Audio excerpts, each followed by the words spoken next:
we talked a little bit, has to like happen an outside action, outside transformation, right? We have to do, each of our governments has to do something. Our next guest has a very special story. He's also a very dear friend of mine.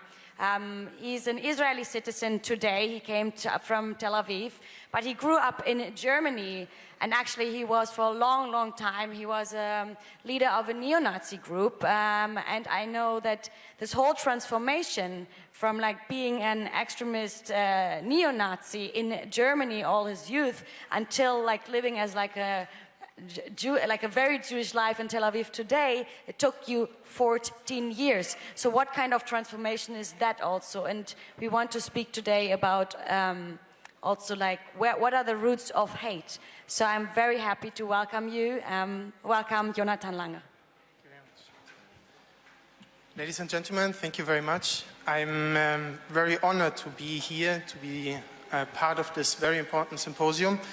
And we all have seen the horrors of the Holocaust. We heard many examples across Europe where Jewish life is still at risk. And for me, especially with my past, 10 years in a neo-Nazi leader in Germany, I feel honored to be part to this very important delegation.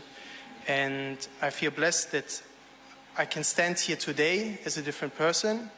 And it was because of many Jewish people that were helping me on this journey. So I would like to share with you a few takeaways that brought me here, and also a few ideas how I see we can go forward to bring more change to Europe, to bring more change to people in Europe. When I was a teenager, I simply wanted to belong, and I happened to have friends that were neo-Nazis. So we listened to music, we went to parties, and I realized at some point that every day when we wake up, there's negativity in all of us that wakes with us up as well, that wants to inspire us, to convince us to do selfish actions. And I believed this voice inside of me. I believed it. And I followed up on it by actions. I got something out of it all the time. Every time I got energy when I yelled at someone. Every time... Adam, can we continue, please? Every time I felt good about myself when I put someone down. Every time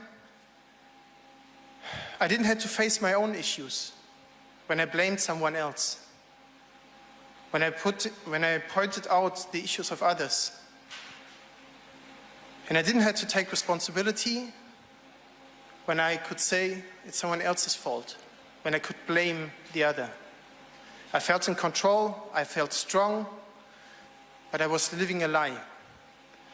And at some point in my life, I was curious what else is out there. It was a very lonely path. Most people didn't want to deal with me.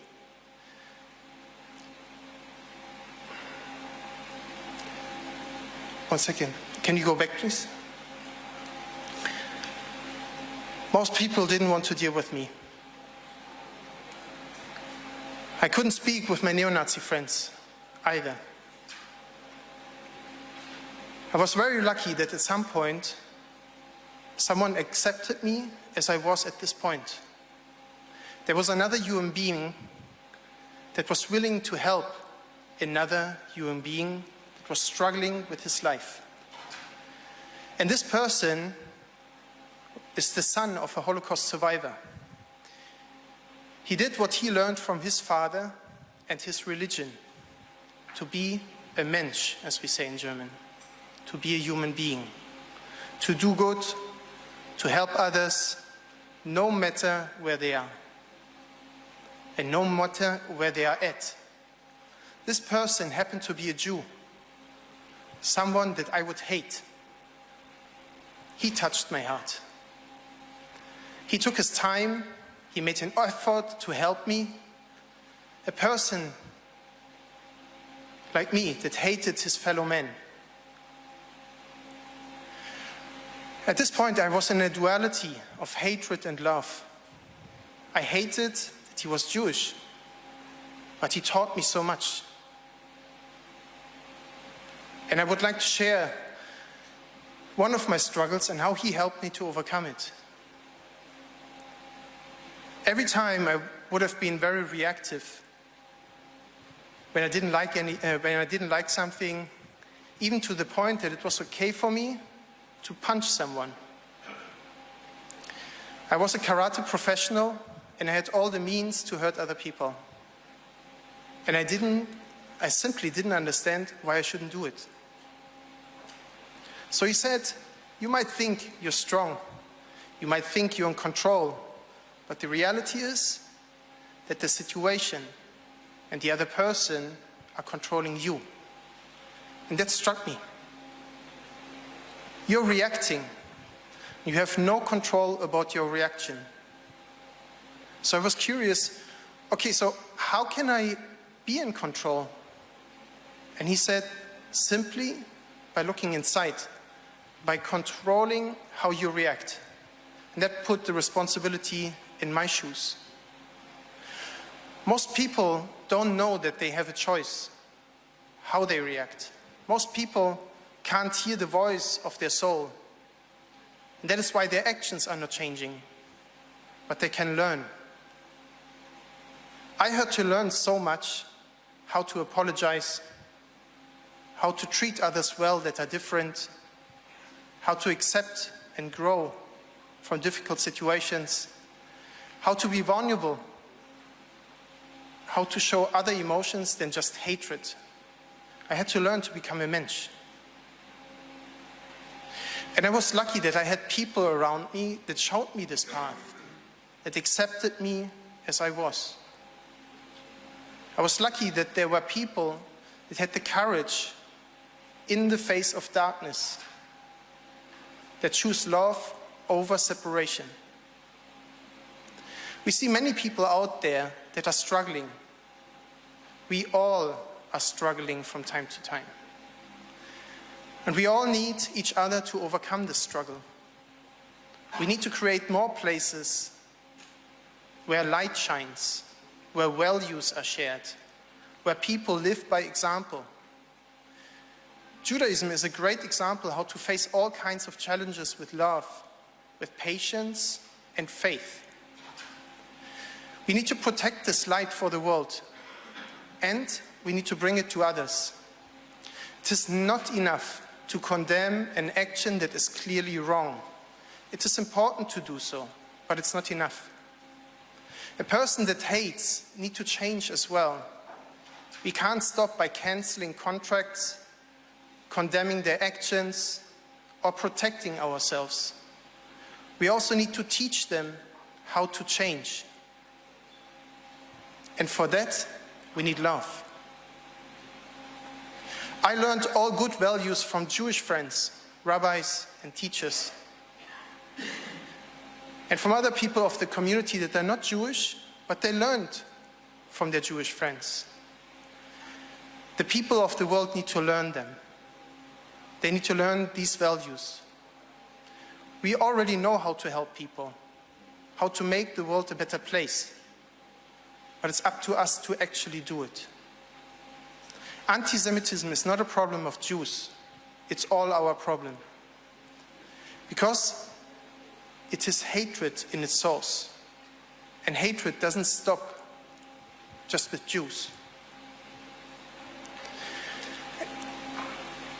We need to bring more light to the world so that the darkness eventually disappears.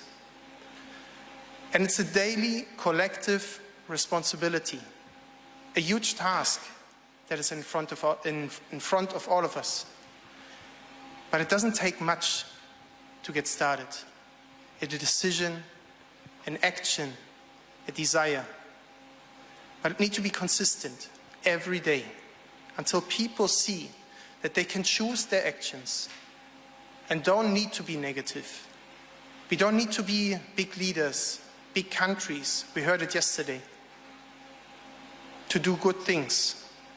each one of us can help by being kind, by living by example, by inspiring others, and by being brave and loving in the face of darkness. I'm very honored that I'm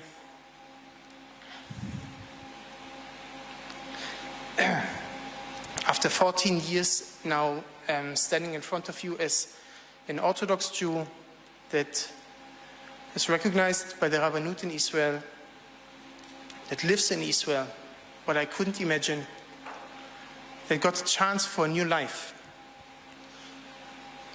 We all have the power to inspire other people. We all have the power to help other people. We don't need any hatred. We don't need separation for that. We all can open our hearts because love is stronger than hatred. I know it's difficult. I know it's a difficult task to deal with people that hate. I realized that I had to learn a lot. But it was only through the help and through the love of others that I had the energy to be a different person.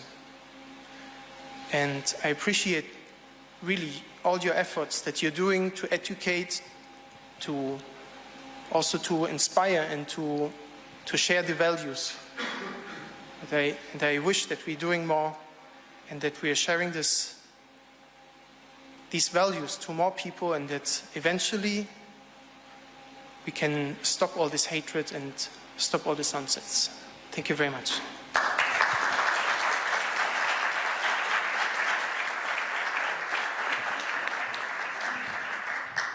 Thank you so much, Jonathan.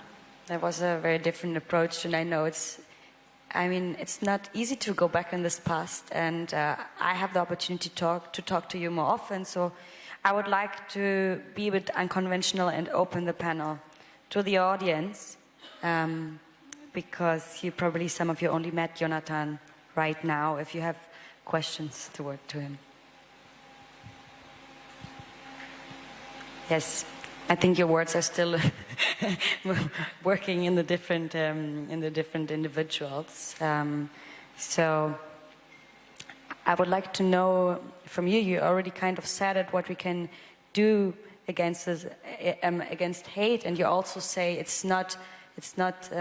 doesn't stop with our Jewish friends. It will continue hate, and especially it's so much easier to blame the other and not look at the actions we do ourselves every day. So maybe you can say more about that. Yeah.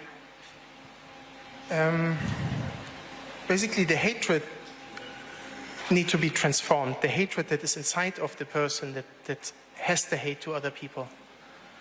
And when a person has hatred, he doesn't have it to one specific group. He has it to all people where he feels that this trigger of hatred is pushed. So he will have it to any person, and he is more a person that is looking on the outside. He's blaming other people. He is putting the responsibility in other people's shoes. And he's not taking the responsibility. He's not looking inside. And he's not connecting to himself. Most likely because he doesn't feel good about himself, or because of other issues. But the person that hates doesn't know how to love yet. He doesn't know how to be a good person. And it is in all our interest that hatred itself is removed from the world. It is in all our interest that the majorities of countries are starting to recognize that the education in school need to include how to be a good person, how to be a mensch, how to treat other people well. It's not about just learning science or languages in school. It's also an education needed how to be a good person. And for this we have all these values that need to be shared and educated on. So that even children growing up know that it is bad to bully another person, that it is bad to treat someone else not as you want to be treated yourself. These are the basics of all the religions. And I think this is where a deep change can happen for the future generations when we educate children how to be a good person. Thank you, Jonat. Now there is so many questions popping up. I don't even know where to start. I think Rabbi Guten Tag was the first one. Or I start with Rabbi Guten Tag. Then I give. Yes, you're going to be the second one. Hello. Then, Thank you so much. Jonathan, what would you say is a greater threat to the Jewish people? Neo-Nazi anti-Semitism or Islamic anti-Semitism? what's the bigger threat? Islamic anti-Semitism or neo-Nazi anti-Semitism? Wow, that's a good question. I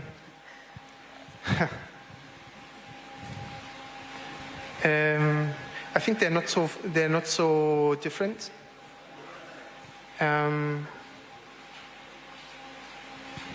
Once after I left the group, someone that I know from the past, I happened to be in touch with her on Facebook. She asked me, okay, so you changed your life, I understand that, but why not doing something normal? Why did you have to go to the enemy? Why did you have to go to the Jews? And I think neo-Nazis and any, how do you say? Political correct? No, the Islamic, extremists, they all think the same about the Jews. They're the core enemy. I think in its core, it's a fear that they have to, the fear of the light of the Jewish people, the fear of the values, the not taking the responsibility that Jewish people are taking over centuries, even though they are persecuted and threatened and killed. Jewish people live by their values, and extremists don't. And it's a great fear of the unknown that I experienced in my path, because when I went out from my path of hating, it was very simple. It was very simple to hate other people, to be aggressive, to be angry, to put others down. It was very simple. But when I had to learn how to be a mensch, it was very unknown. It was a very new path for me, so I naturally rejected it all the time. But when I found a bigger reason why to do these steps, I found the strength to overcome it. And it was only because of the help of friends and the community and Jewish people eventually that I found bigger reasons why not to hate. And I think at its core, extremists from the Muslim world, I'm sorry, I'm not so familiar with these terms, and neo-Nazis, they're pretty much the same at its core, and their willingness to fight Jews and the willingness to put actions, and also to what we've seen in history, they're very much on the same level to do these actions. Thank you. Here. Okay, I have a bit of a personal question. Please introduce yourself. Okay, my name is Bloema Jacobs. I live in the Netherlands. I'm the wife of Chief Rabbi Jacobs of the Netherlands. And my question is, how did this personal decision affect your relationship with your family? Thank you for the question. I was hiding the 10 years in the group from my family. It was part of a sports club. So it's a professional karate sports club I was in. The coach was involved. He didn't stop. He didn't say anything against it. He let us listen to the music. He encouraged us to listen to music, to go to parties. Even coaches from that are working in the police were accepting it, were not discouraging us, were not stopping us, although they knew it was illegal. I was hiding all this from my parents. only after a process when I realized I wanted to change, and I started to go to synagogues, I started to learn, and I started my conversion, my Orthodox conversion, I started to reveal it to my parents. And in the beginning they were shocked because they felt they failed. But afterwards they realized that they're very proud that I'm making these steps. And our relationship got much better because I'm a better person. So we are also connecting on a very different level now. They are very supportive. Thank you, Jonathan. Ich kann kein Englisch, kann ich die Frage auf Deutsch formulieren? Mein Name ist Irina Katz. Ich bin seit fast 30 Jahren in Deutschland, ursprünglich aus der Ukraine, aus Donetsk. Ich bin Vorsitzende der jüdischen Gemeinde in Freiburg im Breisgau. Meine Frage, ich habe zwei Fragen. Die erste Frage ist, also Sie haben viel über den Hass gesprochen. Und meine Frage ist, wo kommt dieser Hass bei den jungen Menschen in Deutschland nach allem, was da in der deutschen Geschichte passiert ist? Das ist die erste Frage. Und die zweite Frage zur Befangenheit. Warum gibt es doch eine sehr schwere Bindung sozusagen von jungen Menschen, deutschen Menschen, nicht jüdischen, zu uns, der jüdischen Gemeinde. Also in der Schule haben sie entweder Holocaust in der Schule oder Israel. Und zu lebendigen jüdischen Gemeinde, die nicht jüdischen, jungen deutschen Menschen anzuziehen, zu unseren kulturellen Veranstaltungen zum Beispiel etc., ist es immer noch sehr schwierig. Die Frage ist, warum? So thank you very much. I'm just going to translate the questions. So the third one was looking at Germany. How can it be that there is like where's the root of the hate there? Like after all what happened and the history, how is that possible? If I understood you right. And the second question is, coming from a Jewish community in Germany, how can we also make the events more attractive? It's still very, very hard to get young people to our events and to the Jewish community and really also like live more the Jewish life. So these are the two questions. Thank you. Thank you for the question.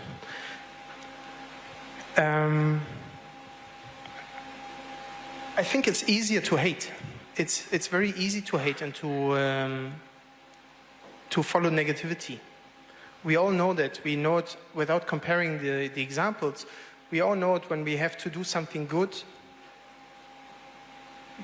going to the sport. It's very hard for us to go there, to motivate ourselves. But it's very easy to smoke a cigarette. It's no comparison.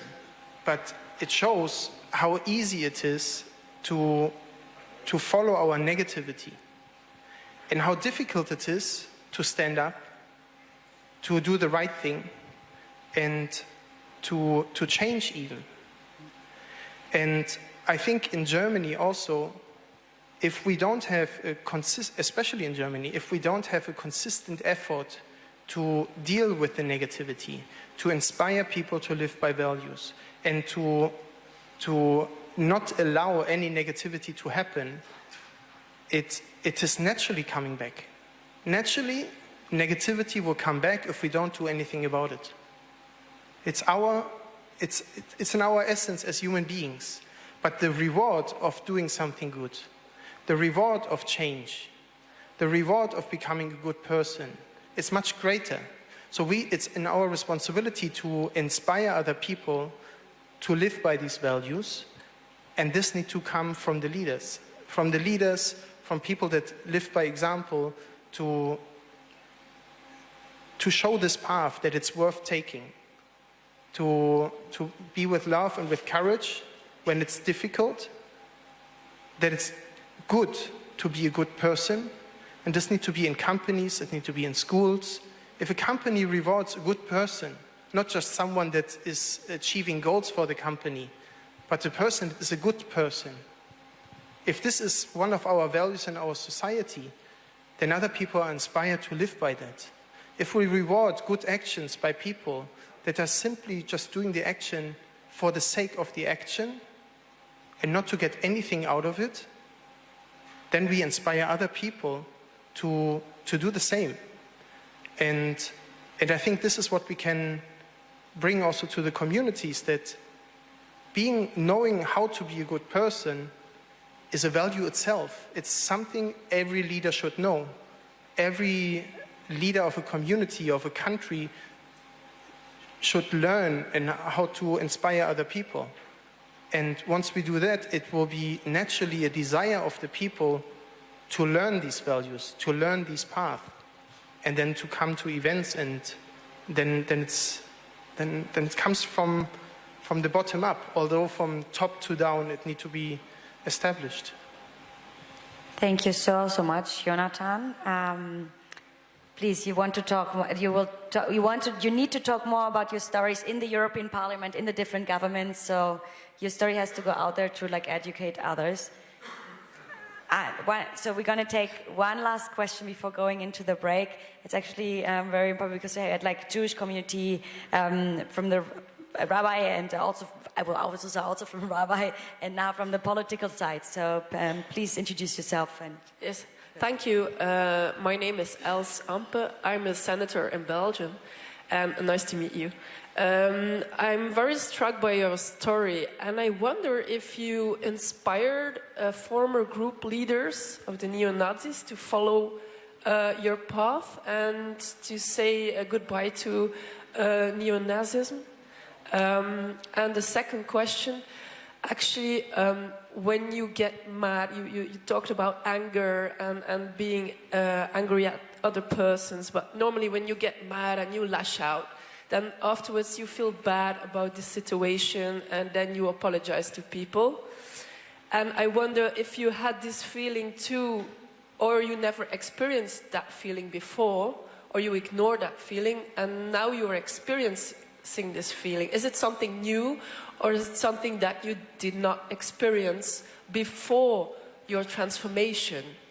That's something I'm really curious about. I'm sorry about it's a very personal question. Yeah, no, I'm happy to share.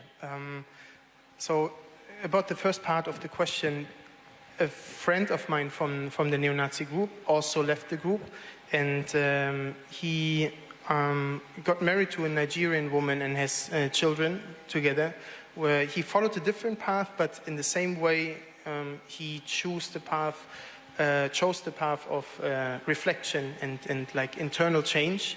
And he is a different person now, and he would never go back. And we met in Berlin and we spoke, and we're both very happy that we got the chance and the schut, the merit to go out from this group and to become a better person. And about the first question, it is, you will see it with neo-Nazis and with every extremist group, that they're very isolated by society. They're very isolated in what they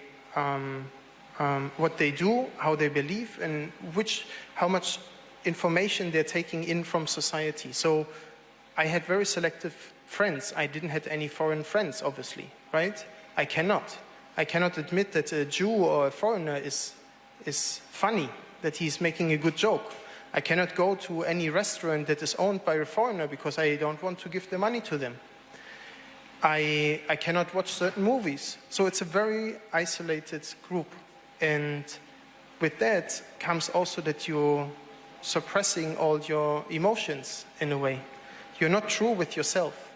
You're not true because you're under the pressure of the group, that you have to live by the standards. So when there's something funny from a foreigner, it's simply not, just because he's a foreigner.